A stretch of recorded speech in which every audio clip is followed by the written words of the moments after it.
আল্লাহ তাআলা কিয়ামতের কঠিন ময়দানে যেদিন স্বামী স্ত্রীকে চিনবে না, স্ত্রী স্বামীকে দেখে পালিয়ে যাবে, বন্ধু বন্ধুরে চিনবে না, পীর সাহেব মুরিদরে চিনবে না, মুরিদ পীর সাহেবরে চিনবে না, দলের কর্মী তার নেতারে চিনবে না, নেতা তার কর্মীরে চিনবে না, বন্ধু বন্ধুরে দেখে পালাবে। এই কঠিন মুহূর্তে সূর্যটা মাথার কাছে চলে আসবে, জমিনটা তামার জমিন হবে, আজকের জমিনের মতো নয়।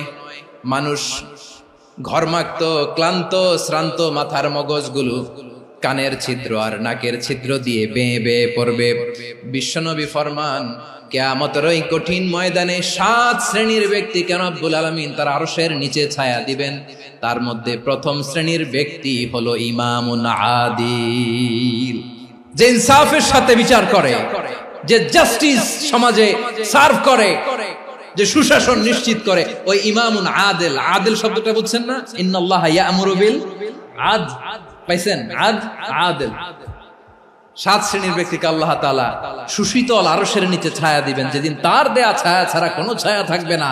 এর প্রথম হচ্ছে ইমামুন আদিল, ন্যায়পরায়ণ শাসক। চিল্লায় বলেন সুবহানাল্লাহ।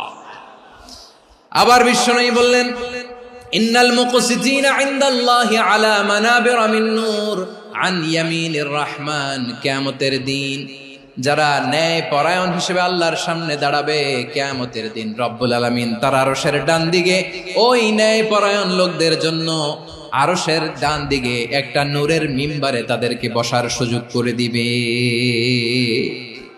আল্লাহর আরশের ডান দিকে ন্যায় পরায়ণ লোকদের জন্য আল্লাহ তাআলা নূরের মিম্বার বানাবে। 4টে কেন কথা মনে করেছেন? আল আদাল, জাস্টিস। ইন্নাল্লাহা ইয়া'মুরু বিল আদল। আল্লাহ তাআলা এই আদালতের নির্দেশনা দেন, সুবিচার, সুশাসন। প্রিয় ভাইয়েরা, এটা আমরা বাংলাদেশে চাই কি চাই না? এই যে অরাজকতা, এই যে অন্যায়, এই যে জুলুম, এই যে ইনকনসিস্টেন্সি সমাজের অসঙ্গতির প্রধান কারণ জাস্টিস নাই, সুবিচার নাই, সুশাসন নাই।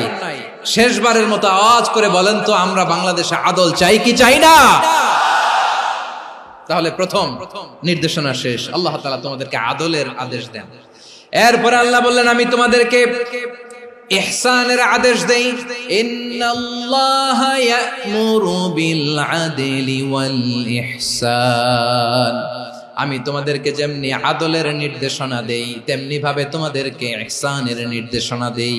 ইহসান, আওয়াজ করে সবাই বলেন তো ইহসান। ইহসান মানে কারো প্রতি সফট হার্টেড হওয়া, মহানুভব হওয়া, অনুগ্রহ পরায়ণ হওয়া, অনুগ্রহশীল হওয়া, একে অপরের প্রতি দয়াদ্র হওয়া।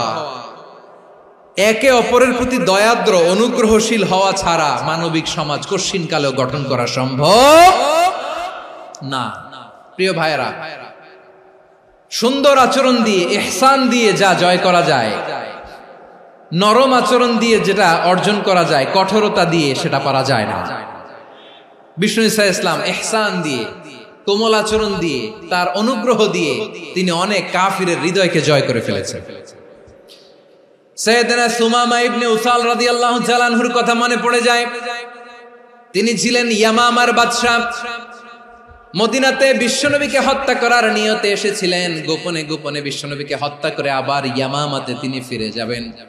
কিন্তু কি অবাক করা কাণ্ড, হত্যা করতে পারে নাই, সাহাবাদের হাতে তিনি ধরা পড়ে গেলেন। সাইয়েদনা সুমামা ইবনে উসাল রাদিয়াল্লাহু তাআলা আনহু হত্যার নিয়তে আসলেন, কিন্তু হত্যা করতে পারলেন না। সাহাবারা ওনাকে ধরে ফেললেন, ধরে মসজিদে নববীর পিলারের মধ্যে বেঁধে রাখলেন। সুমামা ইবনে উসাল, সিরাত থেকে শুনে, সিরাত থেকে শোনাচ্ছি, রাদিয়াল্লাহু তাআলা আনহু ইয়ামামার অধিপতি ছিলেন। বিশ্বনবীকে হত্যার জন্য আসছেন, ধরা পড়ে গেছেন, এখন মসজিদে নববীতে বেঁধে রাখছেন। তার মানে বন্দী। এখন স্ট্যাটাস কি? বন্দী, ক্যাপটিভ। তো বিষ্ণু ঈসা ইসলাম সাহাবাদেরকে বললেন, তার খোঁজ খবর নিও, সুমামা ইবনে উসালের খোঁজ খবর নিও। সাহাবার বলেন, ইয়া রাসূলুল্লাহ, আপনাকে হত্যা করতে এসেছে, তার তো কঠিন ক্যাপিটাল পানিশমেন্ট হওয়া দরকার, কঠিন শাস্তি হওয়া দরকার। বিশ্বনবী বললেন, না, আমি যেটা জানি তোমরা সেটা জানো না, তোমরা সুমামার সাথে ভালো আচরণ করো। বিশ্বনবী সুমামার কাছে গেলেন। প্রথম দিন যে তিনি কালেমার দাওয়াত দিলেন, ইমানের দাওয়াত দিলেন, ইসলামের দাওয়াত দিলেন, রিসালাতের দাওয়াত দিলেন, আখিরাতের দাওয়াত দিলেন। পরের দিন যে বিশ্বনবী সালাতের দাওয়াত দিলেন, যাকাতের দাওয়াত দিলেন, ইসলাম কি, কিভাবে, কেমন করে পালন করতে হয় চমৎকার আর্টিকুলেট করতে শুরু করলেন। তন্ময় হয়ে সুমামা ইবনে উসাল রাদিয়াল্লাহু তাআলা আনহু বিশ্বনবীর কথাগুলো শুনতে আরম্ভ করলো। একদিন নয়, 2 দিন নয়, টানা 3 দিন বিশ্বনবী সুমামার কাছে ইসলামকে প্রেজেন্ট করেছেন, উপস্থাপন করেছেন। আওয়াজ করে বলেন, কয় দিন? 3 দিন। 3 দিন মসজিদে নববীতে বাধা। আর সাহাবীদেরকে বললেন, তার খোঁজ খবর নিও, তোমরা যে রুটি বানাও এর মধ্যে সবচেয়ে ভালো আটার রুটিটা তারে দিও, সবচেয়ে রিফাইন্ড খেজুর, যেটা পিওর খেজুর, এটা তারে দিও। আর বিশ্বনবী নিজের উট থেকে দুধ দহন করে ওনার বাড়ির এক কর্মচারীকে বলেছেন, দুধ দহন করে সুমামার জন্য নিয়ে যেও। সুবহানাল্লাহ পড়বেন না? সবাই তো অবাক, ইয়ামামা থেকে আসছে নবীকে হত্যা করতে, বিশ্বনবী দেখে তারে জামাই আদর করে। একদিন নয়, 2 দিন নয়, টানা 3 দিন বিশ্বনবী এভাবে সুমামার কাছে যেয়ে ইসলামকে প্রেজেন্ট করতে আরম্ভ করলেন, ইসলামকে উপস্থাপন করতে শুরু করলেন। আর তাকে চমৎকার এন্টারটেইনমেন্ট, আপ্যায়ন দিতে আরম্ভ করলেন। টানা 3 দিন যখন ইসলামের দ্য বিউটিজ অফ ইসলাম, ইসলামের সুমহান বাণী, সৌন্দর্য তার কাছে উপস্থাপন শেষ, তাকে আপ্যায়ন শেষ, বিশ্বনবী বললেন সাহাবাদেরকে, যাও এবার সুমামার হাতের পায়ের রশি দুটো খুলে দাও। সাহাবারা তর্ক জুড়ে দিলেন, লা ইয়া রাসূলুল্লাহ, এমনটা করবেন না, তো ভয়ঙ্কর ভয়ঙ্কর খুনি, কি জানি কি হয়ে যায়। বিশ্বনবী বললেন, না, তার হাতে পায়ের রশিগুলো খুলে দাও। সাহাবারা বিশ্বনবীর কথা মতো তার হাতে পায়ের রশিগুলো খুলে দিল। সুমামা মুহূর্তের মধ্যে মসজিদে নববী থেকে বের হয়, ইয়ামামায় ফিরে না যে মসজিদে নববীর পাশে একটা খেজুর বাগান ছিল, সেখানে চলে গেলেন। সেখানে একটা ছোট্ট কুয়া ছিল, কুয়ার পানি দিয়ে তিনি গোসল করলেন। সুবহানাল্লাহ পড়েন। কুয়ার পানি দিয়ে গোসল করে মসজিদে নববীর সামনে এসে বিশ্বনবী এবং সাহাবাদের সামনে দাঁড়িয়ে সাব্বাবা উঁচু করে বললেন, আশহাদু আল্লা ইলাহা ইল্লাল্লাহ ওয়া আশহাদু আন্না মুহাম্মাদান আবদুহু ওয়া রাসূলুহু। আমি সাক্ষ্য দিচ্ছি আল্লাহ ছাড়া কোনো ইলাহ নাই, আর মুহাম্মদ আল্লাহ তাআলার প্রেরিত বান্দা এবং রাসূল। প্রিয় ভাইয়েরা, ইহসান দিয়ে যা জয় করা যায়, কঠোরতা দিয়ে সেটা কঠিনকালেও জয় করা যায় না। আওয়াজ করে বলেন, ঠিক কি না? এবার সুমামা দাঁড়িয়ে বলে, ওগো নবী, আমি তো কালিমা পড়ে মুসলমান হয়ে গেলাম, এবার শোনেন, এই মুহূর্তের আগে আপনার চেহারার চাইতে নিকৃষ্ট কোনো চেহারা আমার কাছে ছিল না, কিন্তু শাহাদা পাঠ করার পরে আপনার চেহারার চাইতে উত্তম শ্রেষ্ঠ কোনো চেহারা আমার কাছে আর নাই। ও নবী, আজকের দিনের আগে ইসলাম ধর্মের চেয়ে নিকৃষ্ট অপছন্দনীয় কোনো ধর্ম আমার কাছে ছিল না, কিন্তু এই মুহূর্ত থেকে ইসলামের চেয়ে সেরা শ্রেষ্ঠ পছন্দনীয় কোনো ধর্ম আমার কাছে নাই। নবী গো, আজকের দিনের আগে মদিনার চাইতে অপছন্দনীয় নিকৃষ্ট কোনো শহর আমার কাছে ছিল না, কিন্তু এই মুহূর্তের পর থেকে মদিনার চাইতে কোনো শ্রেষ্ঠ শহর আমার জানা নাই। সে ছিল গমের বড় ডিলার, গম বেচতো। কি বেচতো? তার গম কিনে মক্কার লোকেরা রুটি খাইতো। সে ঘোষণা দিল, আজকে থেকে মক্কাবাসীদের জন্য সব গম আমি হারাম করে দিলাম, মক্কাবাসী এখন না খেয়ে মরে। সুবহানাল্লাহ পড়বেন না? মক্কাবাসী বিশ্বনবীর কাছে আসলেন, এসে বললেন, মুহাম্মদ, আমরা তো তোমার ভাই, তোমার চাচা, তোমার ভাতিজা, তোমার আত্মীয়, তুমি সুমামারে বলো সে যেন আবার গমের সাপ্লাই মক্কার জন্য অনুমতি দিয়ে দেয়। বিশ্বনবীর অনুমতি ক্রমে সুমামা আবার মক্কাতে গম পাঠাতে শুরু করলো। পড়েন সুবহানাল্লাহ। ইহসান, ইহসান দিয়ে আপনি যেটা জয় করতে পারবেন, you can win the heart of your enemies. ইহসান দিয়ে আপনি আপনার শত্রুর হৃদয়কে জয় করতে পারবেন। এজন্য আল্লাহ বললেন, ওয়া আনফিকু ফি সাবিলিল্লাহি ওয়া লা তুলকু বিআইদিকুম ইলাত তাহলুকা ওয়া আহসিনু ইন্নাল্লাহা ইউহিব্বুল মুহসিনিন। তোমরা আল্লাহর রাস্তায় দান করবে আর নিজেরা নিজেদেরকে ধ্বংসের হাতে ঠেলে দিও না। তোমরা একে অপরের প্রতি ইহসান করবে, কারণ ইহসানকারীদেরকে আল্লাহ বড্ড ভালোবাসেন। সুবহানাল্লাহ পড়েন। আবার সূরা রহমানে আল্লাহ বললেন, হাল জাযাউল ইহসানি ইল্লাল ইহসান ফাবিআইয়ি আলা, সবাই পড়েন, ফাবিআইয়ি আলাই রাব্বিকুমা তুকাযযিবান। ইহসানের প্রতিদান হিসেবে ইহসানি হয়। বিশ্বনবী সুমামার প্রতি যেমন ইহসান করেছেন, সুমামাও ঠিক তেমন ইহসান ফিরিয়ে দিয়েছে। ঠিক কিনা বলেন? তাহলে 1 নম্বরে হচ্ছে আদ, ন্যায় বিচার। 2 নম্বরে সবাই বলেন ইহসান, সদাচরণ। ইহসান 2 ধরনের প্রিয় ভাইরা, ইহসান ফিল ইবাদা, ইহসান ফিল মুআমালা। ইহসান ফিল ইবাদা হচ্ছে একাগ্র অনুভবে ইবাদতে ডুব দেওয়া, এর নাম ইবাদতের ইহসান। সুবহানাল্লাহ পড়ুন। বিশ্বনবী বলেন ইহসান মানে কি জানো নাকি?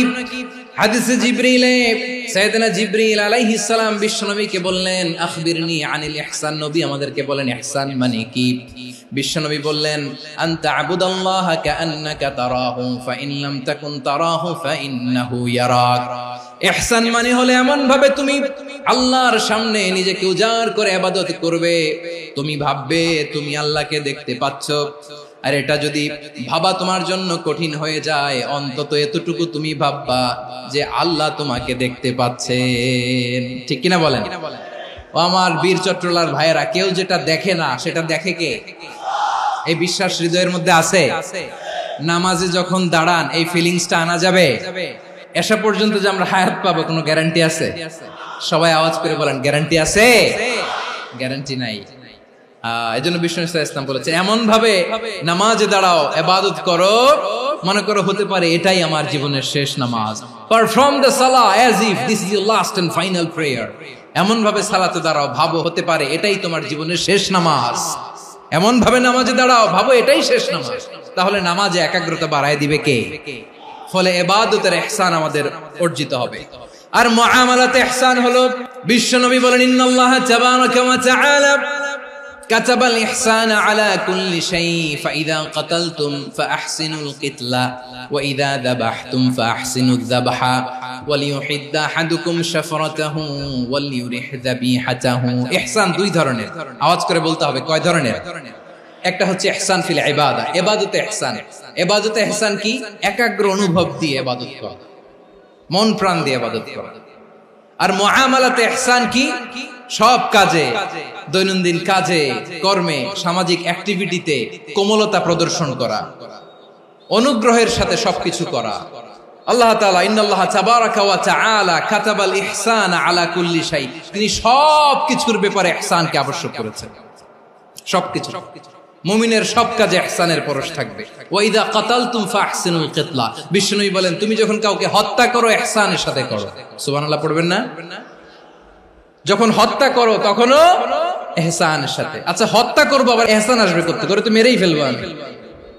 আল্লাহ, ও ভাই একজন খুন করেছে, খুনি, রাষ্ট্রীয় আইনে তার শাস্তি হয়েছে ডেথ পেনাল্টি, মৃত্যুদণ্ড। এখন মৃত্যুদণ্ড দেখে আপনি যেমনি মন চায় তেমনি মারবেন লোকটারে? ওর নাক কেটে ফেলতে পারবেন? ওর কান কাটতে পারবেন? ওর চোখ উপড়ে ফেলতে পারবেন আপনি? যেমন মন চায় তার অঙ্গহানি করা যাবে না। ইহসানের সাথে তাকে হত্যা করো। সুবহানাল্লাহ, this is Islam, this is the true essence of Islam. ওয়া ইযা যাবাহতুম ফাহসিনু যাবহা, যখন জবাই করবে তখনও ইহসানের সাথে জবাই করো। করব জবাই, ওইখানেও নাকি ইহসান। আচ্ছা কুরবানির দিন আমরা পশুগুলোরে কি করি বলেন সবাই আওয়াজ করে? জবাই। জবাই মানে তো এটার মেরেই ফেলতেছি, একটু পরে তো টুকরো টুকরো করে গোশতগুলো খাবো, এটা তো খাবো, এটা তো মেরেই ফেলবো। বিষ্ণু বলে না, জবাইয়ের মধ্যেও মুমিনের জবের ভেতরেও ইহসানের পরশ থাকা চাই। যখন জবাই করবে প্রাণীটাকে হাত পা টাইট করে বেঁধে নাও, ছুরিটাকে শার্পেন করে নাও, ধারালো করে নাও, যাতে অল্প সময়ে জবাইটা হয়ে যায়, প্রাণীটা যাতে কম কষ্ট পায়। সুবহানাল্লাহ পড়ে। দিস ইজ কল্ড ইহসান। আল্লাহ তাআলা যেমনি আদলের আদেশ করেছেন, ন্যায় বিচার, জাস্টিস এনশিওর করতে বলেছেন, সমাজে ইহসানের ব্যবহার, ইহসানের অনুশীলন তিনি করতে বলেছেন। এজন্য মুমিনের প্রতিটি কাজে, আমার চট্টগ্রামের ভাইয়েরা আমার দিকে তাকান, খেয়াল করে শুনুন, মুমিন জীবনের প্রতিটি কাজে ইহসানের পরশ থাকা চাই। আমরা যেন আমাদের পরিবারের প্রতি ইহসান করি, আমরা যেন আমাদের কর্মচারীদের প্রতি ইহসান করি, আমরা যেন আমাদের কলিগদের প্রতি ইহসান করি, আমরা যেন আমাদের ভাইদের প্রতি ইহসান করি। মুমিন জীবনের প্রতি কাজে ইহসানের পরশ থাকার দরকার আছে না নাই? কথা বুঝতে পেরেছেন? তাহলে আল্লাহ তাআলার 3টা আদেশ ছিল, কয়টা গেল? প্রথমে কি ছিল? আদল। 2 নম্বরে তিন নম্বরে রব্বুল আলামিন বললেন ওয়া ইতাইদিল কুরবা, নিকটাত্মীয়দেরকে দান করো। নিকট আত্মীয়দেরকে দাও, যারা তোমাদের ব্লাড কানেকশনের আত্মীয় তাদেরকে তোমরা দাও।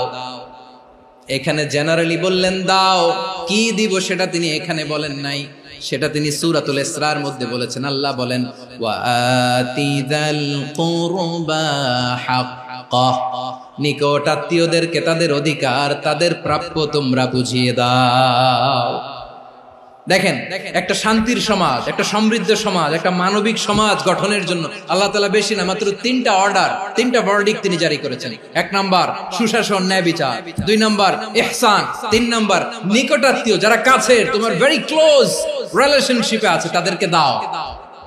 দাও, দিলে বাড়িয়ে দেয় কে? অনেকে দিতে চায় না, কৃপণতা করে।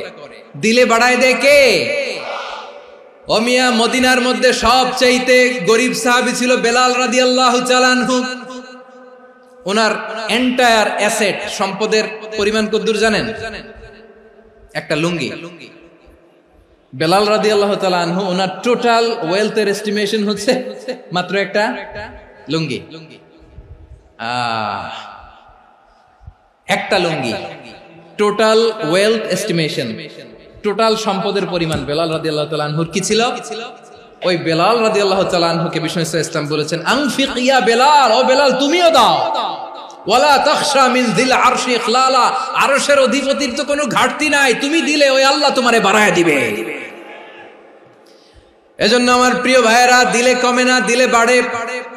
অনেকে ধরে রাখে, নতুন কিছু নিতে পারে না, হাত দিয়ে যেটা ধরে রেখেছেন এটা দিয়ে দেন, বড় একটা ধরার সুযোগ পাবেন। জোরে বলেন ঠিক কিনা? রব্বুল আলামিন বললেন ৩ নাম্বার আদেশ হলো তোমাদের প্রতি সমাজটারে কেমন করে মানবিক সমাজ, সুন্দর সমাজ গড়বা। ৩ নাম্বার আদেশ হলো ওয়া আতিদাল কুরবা হাক্কা, নিকটাত্মীয়দেরকে তাদের প্রাপ্য বুঝিয়ে দাও।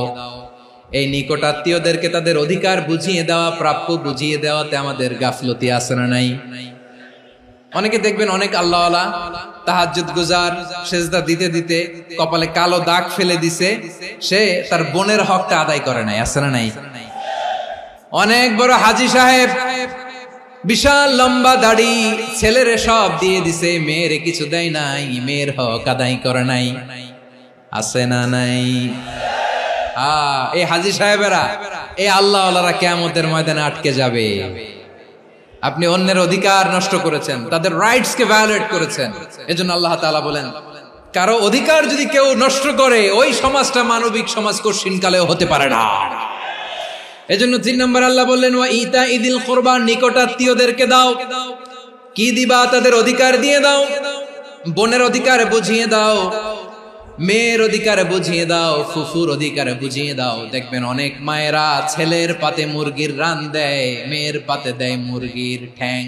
তো মেয়ের কি মুরগির রান খেতে মনে চায় না? মনে চায় না? এমনটা করা যাবে না। নিকটাত্মীয়দেরকে অধিকার দিয়ে দাও, নিকটাত্মীয়ের সাথে সুসম্পর্ক রাখো। আদেশটা কার? এজন্য প্রিয় ভাইয়েরা, জীবনে যদি বারাকা অর্জন করতে চান, নিকটাত্মীয়দের সাথে সুসম্পর্ক রাখতে হবে, তাদের জন্য উপহার পাঠাতে হবে। বিশ্বনবী বলেন লা ইয়াদখুলুল জান্নাতা কাতে, যে ব্যক্তি আত্মীয়তার সম্পর্ককে ছিন্ন করে দেয়, সে কঠিন কালেও আল্লাহর জান্নাতে ঢুকবে না। আপনি কি এটারে সহজ হাদিস মনে করছেন? এটা সহজ কথা। আপনি ভাবছেন আপনার নামাজ আপনারে বাঁচাতে পারবে, আপনার রোজা বাঁচাতে পারবে, আপনার তাহাজ্জুদ আপনারে বাঁচাতে পারবে? অধিকার নষ্ট করলে কিছুই আপনারে বাঁচাতে পারবে না। এজন্য নিকট আত্মীয়দেরকে দিতে হবে বেশি বেশি। বিশ্বনবী বলেন ইন্না সাদাকাতা আলাল মিসকিনি সাদাকা ওয়া আলা যির রাহিমি ইসনাতান সাদাকাতুন ওয়া সিলা। মিসকিন রে দান করলে শুধু দানের সওয়াব হয়, নিকট আত্মীয়কে দান করলে দুইটার সওয়াব হয়, সাদাকার সওয়াব হয়, আবার আত্মীয়তার বন্ধন অটুট রাখার সওয়াব হয়ে যায়। আবার বিশ্বনবী বললেন মান সাররাহু আইয়ুবসাতা লাহু ফি রিজকিহি ওয়া ইউনসা লাহু ফি আসারিহি ফালইয়াসিল রাহিমা। যে ব্যক্তি তার রিজিকের প্রশস্ততা চায় আর হায়াতে বরকত চায়, সে যেন তার আত্মীয়ের সাথে সুসম্পর্ক রাখে। আমার প্রিয় চট্টলার ভাইয়েরা, আমাদের রিজিক বাড়ুক, এটা আমরা চাই কি চাই না? সবাই চান? হ্যাঁ, আমাদের রিজিকে প্রশস্ততা আসুক, চাই কি চাই না? আমাদের হায়াতে বরকত আসুক, আমরা চাই কি চাই না? এই দুইটা যদি চান তাহলে নিকটাত্মীয়দের সাথে সুসম্পর্ক রাখবেন। পারবেন? তাহলে সমাজটারে মানবিক সমাজ বানায় দিবে কে? তিনটা আদেশ চলে গেল। 1 নম্বরে কি ছিল? 2 নম্বরে, 3 নম্বরে নিকটাত্মীয়দেরকে দান। আল্লাহ তাআলা তিনটা জিনিসের যেমনি আদেশ করেছেন, অনুরূপ ভাবে তিনটা বিষয় তিনি বারণ করেছেন, নিষেধ করেছেন, ওগুলোর কাছেও যাওয়া যাবে। রাব্বুল আলামিন বলেন, ওয়ায়ানহা আনিল ফাহশাই ওয়াল মুনকারি ওয়াল বাগি। আমি যেমনি তিনটি বিষয়ে আদেশ করলাম, অনুরূপ ভাবে তিনটি বিষয়ে বারণ করলাম, নিষেধ করলাম। আমার 1 নাম্বার নিষেধাজ্ঞা হলো অশ্লীলতার প্রতি। ফাহশা, ওয়ায়ানহা আনিল ফাহশা, আল্লাহ তাআলা অশ্লীলতাকে নিষেধ করেছেন। কোন জিনিসকে? সবাই বলুন, কোন জিনিসকে? যত ধরনের, যত টাইপের, যত ক্যাটাগরির অশ্লীলতা হতে পারে সব অশ্লীলতাকে হারাম করেছেন কে? ফাহশা মানে কি? কথায়, কাজে, আচরণে, কমেন্ট, ফেসবুকের কমেন্টসে যত ধরনের নোংরামো আছে, যত ধরনের অশ্লীলতা আছে, এটাকে আরবিতে বলে ফাহশা। রাব্বুল আলামিন বলেন, কুল ইন্নামা হারামা রাব্বিয়াল ফাওয়াহিশা মা যাহারা মিনহা ওয়া মা বাতান। ও নবী, আপনি বলে দেন, আমার রব প্রকাশ্য, অপ্রকাশ্য, স্পষ্ট কিংবা অস্পষ্ট, দৃশ্যমান কিংবা অদৃশ্যমান সব অশ্লীলতাকে হারাম করেছেন। সব ধরনের অশ্লীলতা হারাম। আল্লাহ তাআলা আমাদেরকে অশ্লীলতা থেকে বাঁচায়। এবার বলেন, আমাদের সমাজে অশ্লীলতা আছে না নাই? অশ্লীলতা নানা ভাবে, নানা নামে, নানা মোড়কে আমাদের সমাজে আছে না নাই? সংস্কৃতির নামে, ফ্যাশনের নামে, বিনোদনের নামে, উপন্যাসের নামে, কনসার্টের নামে অশ্লীলতা আছে না নাই? আপনি দেখেছেন কনসার্টগুলোর অবস্থা? আমাদের তরুণ তরুণীরা, আমাদের যুবক যুবতীরা, আমাদের জেনজিরা, কি অবস্থা ওইখানে? কনসার্টের নামে অশ্লীলতা আছে না নাই? ছেলে মেয়ে একে অপরকে জড়ায় ধরতেছে, একে অপরকে চুমু খাচ্ছে, প্রকাশ্যে, দিবালোকে, গণমানুষের সামনে। আল্লাহ তাআলা এই অশ্লীলতা থেকে আমাদেরকে বেঁচে থাকতে বলেছেন। রূপালী জগতের নামে অশ্লীলতা আছে না নাই? এই টার্মটা আপনারা জানেন না? রূপালী জগৎ কি জগৎ? আসলে কি রূপালী জগৎ না অন্ধকার জগৎ? আমার বোনেরা, আপনাদেরকে যে কি বলে তারা বুঝায়, রূপালী জগৎ শুনেই আপনি ভরকে যাবেন না। রূপালী জগতে যে নারী যত বেশি উলঙ্গ, সে নাকি তত বেশি সাহসী। জানেন? বলে এটা একটা সাহসী নারী, খুব সাহসী পদক্ষেপ তার। যত বেশি শরীর থেকে কাপড় নামাতে পারবে, যত বেশি বস্ত্রহীন হয়ে নিজেকে প্রেজেন্ট করতে পারবে, সে নাকি তত বেশি সাহসী। আমার চট্টলার ভাইয়েরা, শয়তানের প্রথমে এজেন্ডা ছিল বনি আদমকে বস্ত্রহীন করা। সে আদম এবং হাওয়া আলাইহিস সালামকে নিষিদ্ধ গাছের ফল খাইয়ে তাদেরকে বস্ত্রহীন করেছে। এই জামিনেও সে আমাদেরকে বস্ত্রহীন করতে চাইবে। এই রূপালী জগতের নামে তারা এটা করে। আমার প্রিয় বোনেরা, আপনি জানেন না আপনার দাম কত? ওরা আপনাদেরকে বিজ্ঞাপনের সস্তা পণ্য বানাতে চায়। ওরা আপনাদেরকে ওদের ভোগের লিপসার টুলস বানাতে চায়। ওরা আপনাদেরকে দিয়ে ওদের খায়েশ পূরণ করতে চায়। এটা আপনাদের জন্য মোটেও ডিগনিটি নয়, এটা আপনাদের জন্য সম্মান নয়। আপনার সম্মান শালীনতায়, আপনার সম্মান হেজাবে, আপনার সম্মান ভদ্রতায়, আপনার সম্মান আপনার ডিসেন্ট পোশাকে। পোশাক বলে দেয় এই নারীটা ভদ্র না অভদ্র। পোশাক বলে দেয় এই মেয়েটা কোন ঘরের মেয়ে। আপনি জানেন না, আপনারা সস্তা পণ্য বানায়, ভোগের পণ্য, বিলবোর্ডে আপনাকে উলঙ্গ করে উপস্থাপন করে। এই অশ্লীলতার সাথে ইসলামের কোনো সম্পর্ক। এজন্য আল্লাহ বলেন, আমি অশ্লীলতাকে হারাম করেছি। অশ্লীলতাকে হারাম করার প্রথম কারণ হলো এর মাধ্যমে মানবতাকে অপমানিত করা হয়। কারণ মানুষের সম্মান মানুষের পোশাকে। মানুষ যখন পোশাকহীন হয়ে যায়, বস্ত্রহীন হয়ে যায়, তার সম্মান কমে যায়। ঠিক কিনা? অশ্লীলতাকে হারাম করার প্রথম কারণ হচ্ছে মানুষ মানুষকে অপমান করে। একটা নারী, সে তো সম্মানিত, নারী যে কত সম্মানিত নারীরা এটা বুঝেই নাই। বিশ্বনবী বলেন আদ-দুনিয়া কুল্লুহা মাতা ওয়া খায়রু মাতা'আদ দুনিয়া আল মারআতুস সালিহা। আমার বোনেরা, 5টা প্যান্ডেলে আপনারা এলইডিতে আমার আলোচনা শুনছেন, আমি জানি। আপনাদের এই গর্ভ যে কত দামি আপনি জানেন না। আপনার পেট থেকেই আসবে আগামী দিনের সালাহুদ্দিন আল আইয়ুবী, আপনার পেট থেকেই আসবে অনাগত দিনের ইমাম মাহদী আল মুনতাযর, আপনার পেট থেকেই আসবে অনাগত দিনের ফয়সাল, ওয়াসিম, মুগ্ধ, আবু সাইদের মতো বীর যোদ্ধা।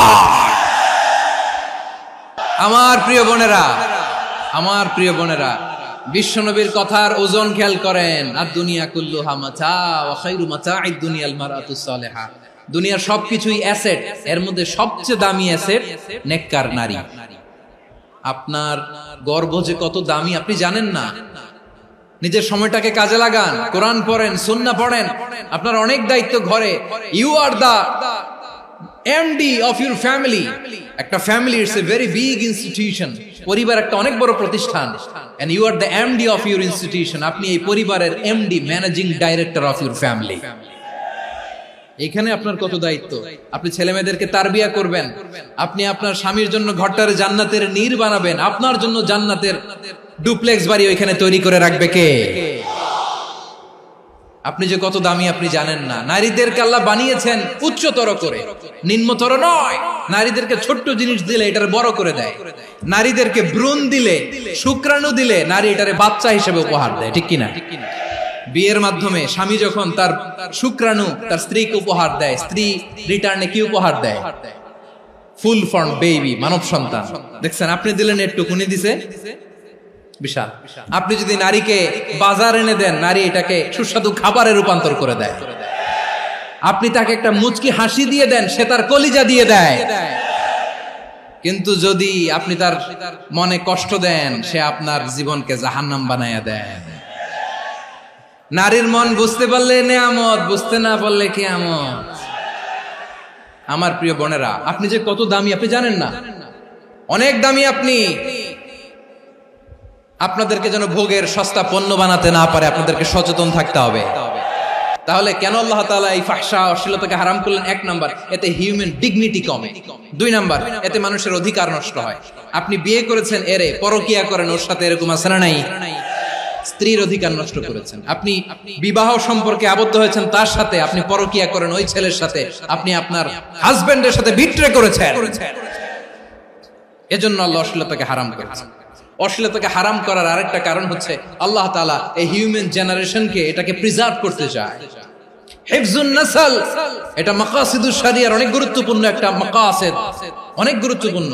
আপনার নাসল, আপনার জেনারেশনকে সংরক্ষণ করা। এই যে আসতেছে ফেব্রুয়ারি, কত ফেব্রুয়ারি জানো?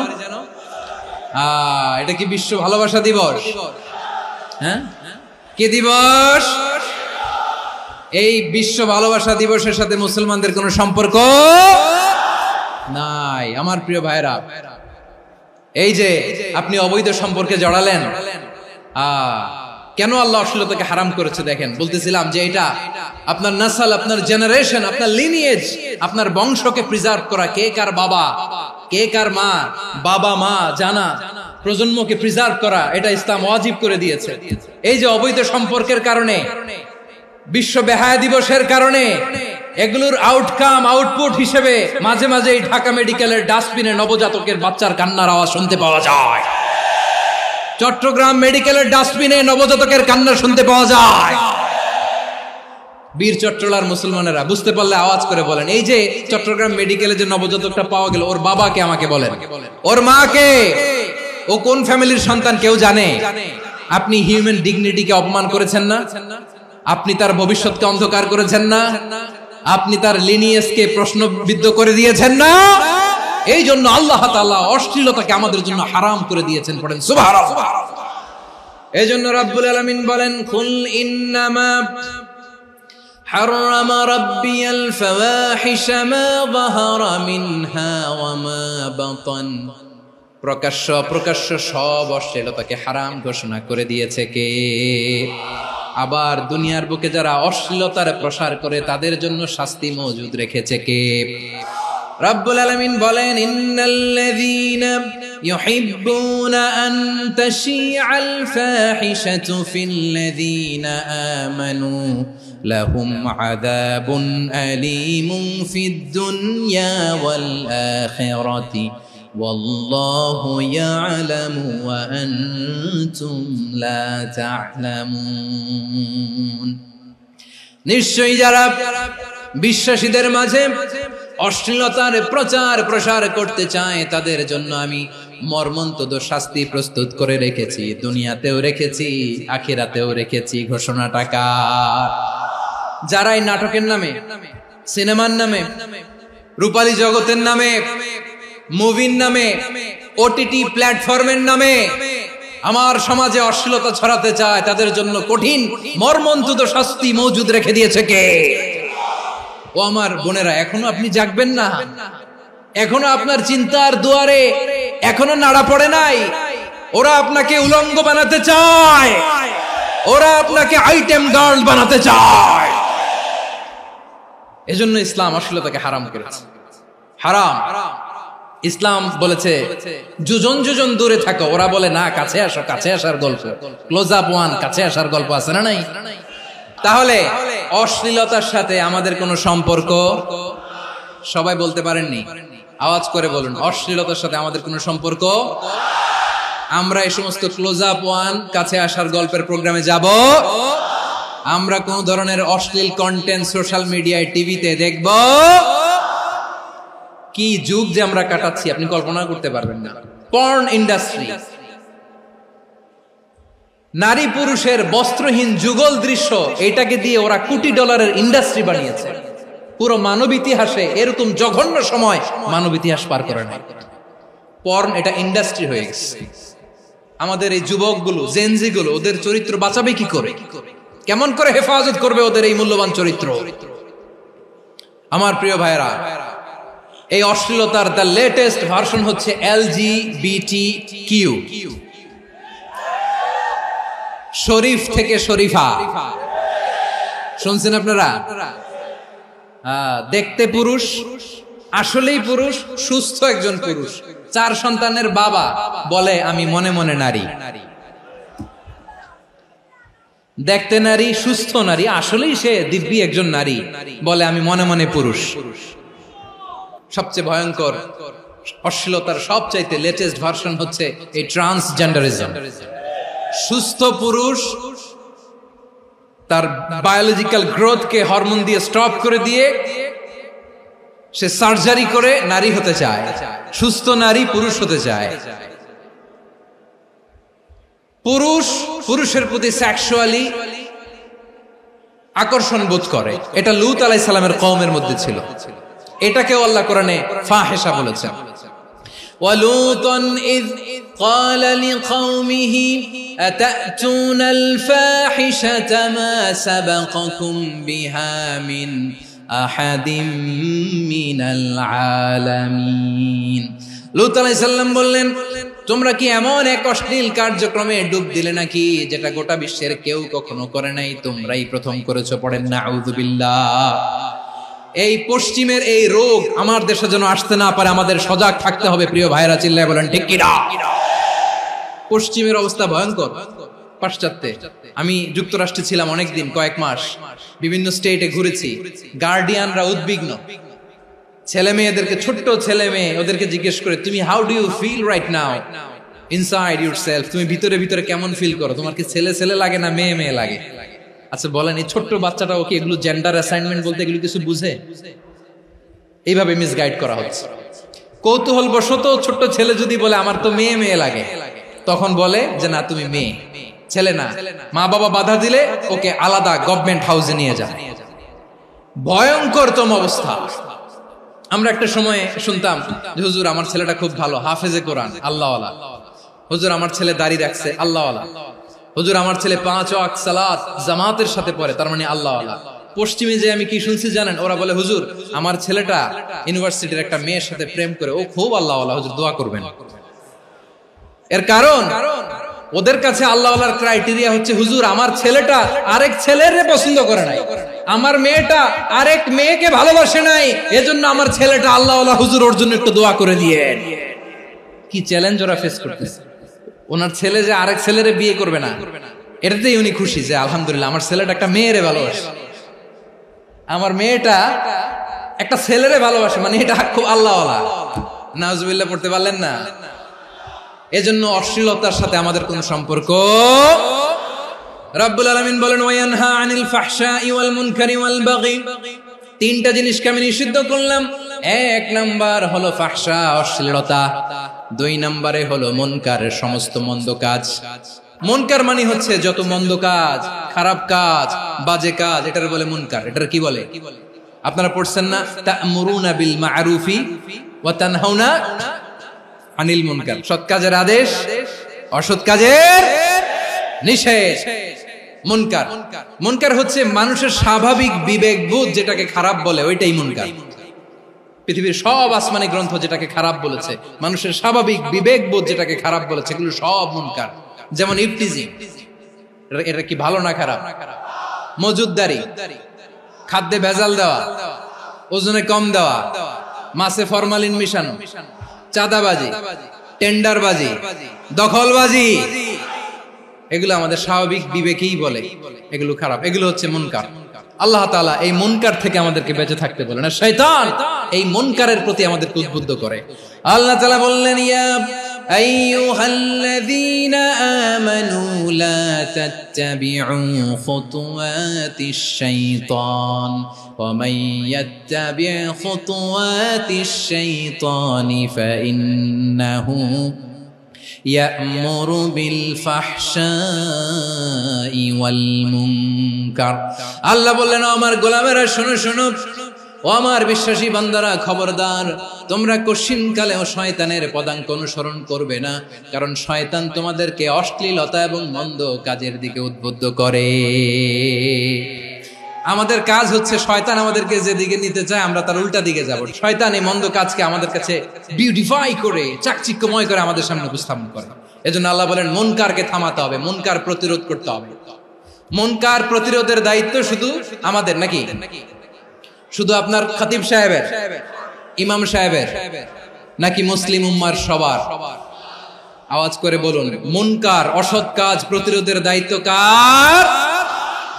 রাব্বুল আলামিন বলেন কুনতুম খায়রা উম্মাতিন উখরিজাত লিন-নাসি তা'মুরুনা বিল মা'রুফি ওয়া তানহাউনা আনিল মুনকার। তোমাদেরকে শ্রেষ্ঠ জাতি করে জমিনের মধ্যে আবির্ভূত করা হয়েছে, যাতে করে তোমরা জমিনের ভেতরে সৎ কাজের আদেশ করতে পারো আর অসৎ কাজের নিষেধ করতে পারো। উম্মাহ, কুনতুম খায়রা, তাহলে গোটা উম্মার দায়িত্ব, এটা বুঝতে পারছেন তো? আচ্ছা, আরো নিচে আসেন। এরপরে আল্লাহ বললেন শুধু উম্মাহ না, এই জমিনের রাজত্ব আমি যাদের হাতে দেই, এই জমিনের মালিক আমি যাদেরকে বানিয়ে দেই, যাদেরকে আমি সরকারের দায়িত্ব দেই, তাদেরকেও মুনকারের প্রতিরোধের দায়িত্ব দিয়েছে কে? আল্লাহ বলেন যারা ক্ষমতার মসনদে বসেছে তাদেরকে 4 দফা কর্মসূচি আমি আল্লাহ দিলাম। আওয়াজ করে বলেন কয় দফা? আল্লাহ বলেন আল্লাযীনা ইম্মাক্কান্নাহুম ফিল আরদি আকামুস সালাতা ওয়া আতাউয যাকাতা ওয়া আমারু বিল মা'রুফি ওয়া নাহাউ আনিল মুনকার ওয়ালিল্লাহি আকিবাতুল উমুর। যারা এই জমিনের উত্তরাধিকার হয়েছে তারা 4 দফা কর্মসূচি নিয়ে সামনে আগাবা। সালাত কায়েম করবা, যাকাত আদায় করবা, সৎ কাজের আদেশ দিবা, অসৎ কাজ থেকে মুনকার প্রতিরোধ করবা। আদেশটা কার? আমার প্রিয় চট্টলার ভাইরা, পুরো উম্মার দায়িত্ব মুনকার প্রতিরোধ করা, সরকার প্রধানের দায়িত্ব মুনকার প্রতিরোধ করা। এরপর আল্লাহ বলেন প্রতিটা ফ্যামিলির যিনি প্রধান সিইও বাবা, প্রত্যেক বাবারও দায়িত্ব এই মুনকার প্রতিরোধ করা। আওয়াজ করে বলেন ঠিক কি না? যেমনটি সাইয়েদনা লোকমান আলাইহিস সালাম ওনার কলিজার টুকরা সন্তানকে আদেশ করেছেন, ইয়া বুনাইয়া আকিমিস সালাতা ওয়া'মুর বিল মা'রুফি ওয়ানহা আনিল মুনকার। পড়েন সুবহানাল্লাহ। বাবা ছেলেকে সবক দিচ্ছে। লোকমান আলাইহিস সালাম ছেলেকে বলতেছে, ওরে আমার কলিজার টুকরা সন্তান, ওরে আমার বাছা, নামাজ কায়েম করবা, সৎ কাজের আদেশ দিবা, আর মুনকার প্রতিরোধ করবা, অসৎ কাজ, সমাজ থেকে খারাপ কাজকে ঝেঁটে বিদায় করে দিবা। তাহলে দেখেন, আমি স্টেপ বাই স্টেপ নামলাম। পুরা উম্মার দায়িত্ব, জমিনের উত্তরাধিকারী আল্লাহ যাদেরকে বানিয়েছেন সরকার, তাদের দায়িত্ব, প্রতিটি ফ্যামিলির প্রধানের দায়িত্ব, এরপরে বিশ্বনবী বলেন সচেতন প্রতিটি মুসলিমের দায়িত্ব সমাজ থেকে মুনকারকে উৎখাত করা। বিশ্বনবী বলেছেন, মান রাআ মিনকুম মুনকারান ফালিয়ুগাইয়িরহু বিয়াদিহি ফাইন লাম ইয়াস্তাতি ফাবিলিসানিহি ওয়া ইন লাম ইয়াস্তাতি ফাবিকলবিহি ওয়া যালিকা আযআফুল ঈমান। সমাজে যে মুনকার দেখবে, খারাপ কাজ দেখবে, সে যেন হাত দিয়ে সেটাকে থামায়। আমার প্রিয় ভাইরা, না থামালে আমরাই ডুববো শেষমেশ। আমাদের বাঁচার জন্য হইলেও থামাইতে হবে। রব্বুল আলামিন বলেন, ওয়াত্তাকু ফিতনাতাল লা তুসিবান্নাল্লাযীনা যালামু মিনকুম খাসসা। ও আমার গোলামেরা, ওই আযাবকে ভয় করো যে আযাব যখন আমি জমিনের বুকে পাঠাই, শুধু জালেমদেরকেই মারি না, আলেমদেরকেও মারি। আযাব যখন আসে তখন শুধু জালিমই মরে না, আলেমও মরে। জানেন, মুসা আলাইহিস সালামের পায়ে একবার লাল পিঁপড়া, তো উনি রেগে মেগে পাশি দেখে লাল পিঁপড়ার বাসা, পা দিয়ে ডলে মুছে সবগুলো পিঁপড়া মেরে ফেলছে। এই ঘটনাটা আল্লাহ ঘটিয়েছেন এজন্য। মুসা আলাইহিস সালাম ছিলেন কালিমুল্লাহ, সরাসরি আল্লাহর সাথে কথা বলতেন। তিনি আল্লাহকে জিজ্ঞেস করেছিলেন, আল্লাহ তুমি যখন কোন জনপদে আযাব পাঠাও, শাস্তি দাও, ওখানকার শুধু জালেমরাই তো মরে না, ভালো মানুষগুলাও মরে, তো আযাব দিবা মুশরিকদের উপর দিবা, অবাধ্যদের উপর দিবা, ভালো মানুষগুলোরে মারো কেন? আল্লাহ বললেন, মুসা তোমার যে কামড় দিছিল পায়ের মধ্যে পিঁপড়া, কয়টা পিঁপড়া? একটা পিঁপড়া, তো সবগুলারে মারলা কেন? রেগে মেগে পুরো পিঁপড়ার বাসা ভেঙে মেসাকার করলা কেন? আমি যখন অ্যাকশনে যাই, আমি যখন শাস্তি দেই, তখন এত বাস বিচার করা হয় না, বাস বিচার করা যায় না। যখন অ্যাকশনে যাওয়া হয়, ওইটা ডাইরেক্ট অ্যাকশন হয়ে যায়। চিল্লায় বলো ঠিক কি না? এজন্য আমাদের বাঁচার জন্য হলেও এই পাপ থামাতে হবে, এই শয়তানের অট্টহাসি থামাতে হবে, অন্যায় অপরাধ সমাজ থেকে আমাদের থামাতে হবে। কারণ আযাব আসলে ওরাও মরবে, আমরাও মরব। একটা জাহাজ 2 তলা, আপনি আছেন 2য় তলায়, নিচের তলার কিছু লোক জাহাজের তলা ছিদ্র করতে আরম্ভ করছে। কি ছিদ্র করতেছে? আচ্ছা, জাহাজের তলা ছিদ্র করলে তলা দিয়ে কি ঢুকে? এখন আপনি যদি বলেন আমার কি, আমি তো 2 তলায়, আমি তো ভালো আছি, ওরা ছিদ্র করে ওরা মরবে। আসলে কি শুধু ওরা মরবে? তলা দিয়ে যখন পানি ঢুকবে, জাহাজ ঢুকলে আপনিও মরবেন। এজন্য নিজে মরার আগে ওই পাগলগুলোর নিচতলায় যে থামাতে হবে। চিল্লায় বলেন ঠিক কি না? এজন্য আল্লাহ বললেন, মুনকার প্রতিরোধের দায়িত্ব সমাজের টপ টু বটম সবার। এজন্য মুনকার প্রতিরোধ করার দরকার আছে না নাই? সমাজে এই যে ইফটিজিং হয়, আপনার বোনের বয়সী একটা মেয়েকে কিছু বকাটে টিটকারি করে, এই বলে সেই বলে, নোংরা কথা বলে, রাস্তায় দেখেও আপনি পাশ দিয়ে না দেখার মতো চলে যান কেন? আপনি দাঁড়ান না কেন? আপনি দাঁড়ালেই তো থেমে যাবে, কারণ সত্যের যে শক্তি, তার সামনে মিথ্যা মুখ থুবড়ে পড়ে। আপনার সামনেও কিছুই না, নাথিং। আপনি দাঁড়ান, ওকে প্রশ্ন করেন যে আমার বোনকে তুমি ডিস্টার্ব করো কেন? আপনাকে দেখে আরো 5 জন দাঁড়াবে, 5 জনকে দেখে আরো 10 জন দাঁড়াবে। আমাদের নীরবতা আর আমাদের নিশ্চুপ থাকাই জালিমদেরকে আরো শক্তিশালী জালিম বানিয়েছে। এজন্য মুনকার প্রতিরোধের দায়িত্ব আমাদের সবার। টেন্ডারবাজি, চাঁদাবাজি, দুর্নীতি, অপরাধ, দখলদারিত্ব, মজুদদারি, এগুলো সবকিছু একসাথে প্রতিরোধ করতে হবে। ঠিক কিনা বলেন? একটা মানবিক সমাজ যদি চাই, প্রতিরোধ করতে হবে। প্রিয় ভাইয়েরা, আল্লাহর শপথ নিয়ে বলি, এই নাসিহাত গুলো সবার জন্য, সব দলের জন্য, সব মতের মানুষের জন্য। আমরা কোন দলের প্রতি মানুষকে ডাকি না, আমরা ডাকি ইসলামের দিকে। সব দলের, সব মতের, সব মানুষদেরকে আমরা আহ্বান জানাই, আসুন আমরা একটা সুন্দর সমাজ বিনির্মাণ করি। এই যে নতুন বাংলাদেশের এক সুযোগ এসেছে, আর জীবনে হয়তো আসবে না, সামনের 100 বছর এই সময় আসবে না। আসুন দেশটাকে আমরা সাজাই, আসুন আমরা দুর্নীতি বন্ধ করি, আসুন আমরা চাঁদাবাজি বন্ধ করি, আসুন আমরা দখলদারিত্ব বন্ধ করি, আসুন আমরা এক দল আরেক দলকে নিশ্চিহ্ন করার যে রাজনীতি, এটা বন্ধ করি। সব দলের প্রতি আমার আহ্বান, আমরা চাঁদাবাজ মুক্ত বাংলাদেশ চাই, জুলুম মুক্ত বাংলাদেশ চাই, ফ্যাসিজম মুক্ত বাংলাদেশ চাই, গুণ খুন খারাপি মুক্ত বাংলাদেশ চাই, আমরা নতুন ভোরের বাংলাদেশ চাই। ওই বাংলাদেশ পাওয়ার জন্য মুনকার প্রতিরোধে, অন্যায় প্রতিরোধে যদি বাঘের বাচ্চার মতো, আবু সাইদের মতো দুই হাত উঁচু করে বুককে টান টান করে প্রসারিত করে দাঁড়াতে হয়, রাজি আছো মুসলমান? রাব্বুল আলামিন বলেন, ওয়ায়ানহা আনিল ফাহশাই ওয়াল মুনকারি ওয়াল বাগি ইয়াইযুকুম লাআল্লাকুম তাযাক্কারুন। আল্লাহ বললেন, আমি অশ্লীলতাকে নিষেধ করি, আমি সব ধরনের মন্দ কাজকে নিষিদ্ধ করি, সব শেষে আমি সীমা লঙ্ঘনকে তোমাদের জন্য নিষিদ্ধ করি। নিষিদ্ধ করেছেন কয়টা জিনিস? 1 নম্বরে অশ্লীলতা, 2 নম্বরে মুনকার তথা সব মন্দ কাজ, 3 নম্বরে আল বাগি সীমা লঙ্ঘন, ক্রসিং দ্য লিমিট। সীমা লঙ্ঘন করা ভালো না। We all should know all limits. চিল্লায় বলেন ঠিক কিনা? একই আয়াতে আল্লাহ বললেন, কুল ইন্নামা হারামা রাব্বিয়াল ফাওয়াহিশা মা যাহারা মিনহা ওয়া মা বাতানা ওয়াল ইসমা ওয়াল বাগিয়া বিগাইরিল হক। অন্যায় ভাবে যে অবাধ্য হয়, যে সীমা লঙ্ঘন করে, তাদেরকেও আমি এটা হারাম করে দিলাম। সীমা লঙ্ঘন করা হারাম। আল্লাহ বারবার আমাদেরকে ওয়ার্নিং দেয়। যখন আমরা থামি না তখন আল্লাহ ধরে, আর যখন ধরে তখন ছাড়ে না। ধরে না, ধরলে আল্লাহ। ফেরাউনকে কিন্তু হুট করে ধরে নাই, আপনারা জানেন 9 বার ওয়ার্নিং দিয়েছে। ফেরাউনকে আল্লাহ তাআলা ওয়ার্নিং দিয়েছিল কয়বার? রাব্বুল আলামিন বলেন, ওয়ালাকাদ আতাইনা মূসা 9 আয়াতিন বাইয়িনাত। 9টা মুআজিজা দেখিয়েছি, 1 2 3 বারবার এইভাবে রিমাইন্ডার, ওইভাবে রিমাইন্ডার, এইভাবে নসিহত, ওইভাবে দাওয়া। ফাকুলা লাহু কাওলান লাইয়িনা, নরম করে বলো, সফট করে বলো, যত ওয়ে হতে পারে দাওয়া মেথডোলজি। মুসা আলাইহিস সালামের সব অ্যাপ্লাই শেষ। 10ম বারে যে আল্লাহ ধরছে, 10ম বারে যে ধরেছে। এজন্য আল্লাহ বলেন, আমি সীমা লঙ্ঘনকে পছন্দ করি না। কোরআনের অন্য আয়াতে বাগীকে বলা হয়েছে আল ইতিদা। সীমা লঙ্ঘন যারা করে তাদেরকে আল্লাহ বলেছেন মুতাদিন।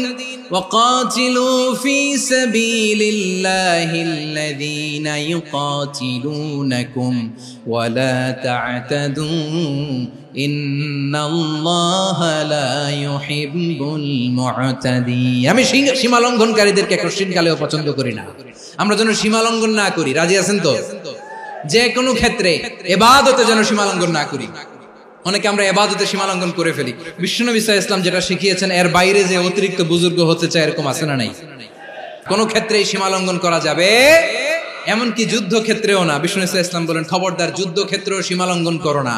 কি সুন্দর ইসলাম আমরা পেয়েছি। বিশ্বনবী বলেন, খবরদার যুদ্ধের ময়দানে কোনো নারীর গায়ে হাত তোলো না, কোনো শিশুর গায়ে হাত তোলো না, কোনো গবাদি পশু হত্যা করো না, কোনো শস্য ক্ষেত্র ধ্বংস করো না, ইবাদতরত অন্য ধর্মের কোনো সন্ন্যাসীর গায়ে হাত তোলো না। বলেন সুবহানাল্লাহ। তাহলে আমরা সীমা লঙ্ঘন করতে পারবো? প্রিয় ভাইরা, একটা সুখী, সমৃদ্ধ, শান্তির সমাজ, মানবিক সমাজ যদি আমরা গঠন করতে চাই, আমাদের আল্লাহর দেয়া কয়টা আদেশ মানতে হবে বলেন দেখি? আর বেঁচে থাকতে হবে কয়টা জিনিস থেকে? আল্লাহর আদেশ কি? 1 নাম্বার আদাল, ন্যায়পরায়ণতা। আমরা সুবিচার, সুশাসন, ন্যায় বিচার চাই কি চাই না? 2 নম্বরে কি ছিল? মাশাআল্লাহ, আমরা যেন সবার প্রতি দয়া পরবশ হই, ইহসান করি। 3 নম্বরে কি ছিল? নিকটাত্মীয়দের দান করা, তাদের অধিকার প্রাপ্য বুঝিয়ে দেওয়া। পাশাপাশি 3টা জিনিস থেকে আল্লাহ বারণ করেছেন, নিষেধ করেছেন। তার প্রথমটা ফাহশা, অশ্লীলতা। অশ্লীলতার সাথে আমাদের কোনো সম্পর্ক। 2 নম্বর নিষেধাজ্ঞা কি ছিল?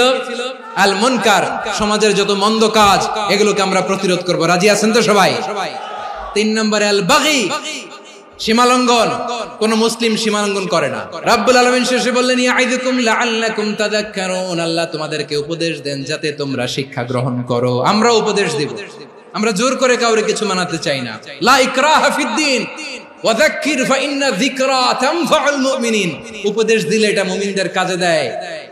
লাস্তা আলাইহিম বিমুসাইতির ইন্নামা আনতা মুযাক্কির। নবী হে, আপনি রিমাইন্ডার দাতা, আপনি উপদেশ দিবেন। আমরাও বিশ্বনবীর এই হাদিসগুলো থেকে, কোরআনের আয়াত থেকে রিমাইন্ডার, এই কথামালা বাণী বাহক হিসেবে এই বাণীগুলো আপনাদের সাথে কাছে পৌঁছে দিলাম।